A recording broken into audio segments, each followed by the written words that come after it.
ఇప్పుడు ఏంటంటే మన ధూమ్ధామ్ ముచ్చట్లల్లా దొంగలు దొంగలు వచ్చిర్రు అన్నట్లు వాళ్ళ కళాపోషణ మీరు చూడాలి. ఏమంటారు వాళ్ళ చూస్తారా? వాళ్ళు ఉత్తపచ్చ దొంగలు కూడా కాదు, దేవుళ్ళనే ధోకా చేసినోళ్ళు. అంటే గుడి దొంగలను చూసినాక అటెంక బడి దొంగలను కూడా అరుచుకుందాం, లేకుంటే వాళ్ళు కూడా ఫీల్ అవుతారు కదా. పారి మరి ఈ దొంగలకు అగ్గి పెట్ట, వాళ్ళ చేతులకు జట్ట పుట్ట, వాళ్ళని పోషమ్మ పొతం చెయ్య, మైసమ్మ మాయం చెయ్య, లేకుంటే ఏందొల్ల మరి దొంగతనానికి గుడి లేదు బల్లేదా వాళ్ళ దౌడల దగ్గర వడ. మన సంగారెడ్డి జిల్లా మొగుండపల్లి దగ్గర ఉన్న భవనమ్మపల్లిలా భవానీ మాత గుడి ఉన్నది, ఫేమస్ గుడే. కానీ ఆ గుడినే పొతం పెట్టిరు కాదు దొంగగాళ్ళు. అగ చూడుర్రి, దర్వాజాలు వలగొట్టి అమ్మవారి దొడిన బంగారం వెండి నగలు ఎత్తుకపోయిర్రు.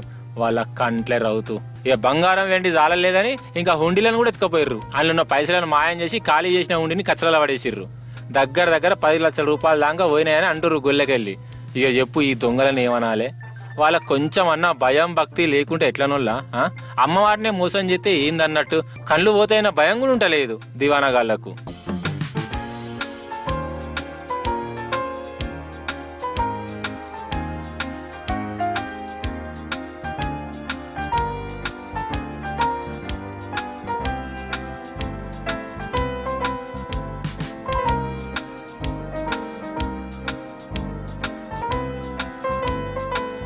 ఇక భవానీ గులే గట్ల దొంగతనం అయిందా?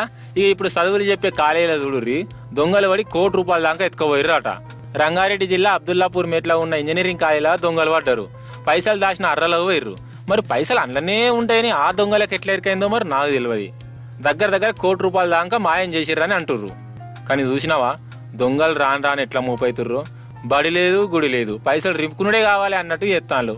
వాళ్ళ నెత్తిని పెయిన్లు కొరక.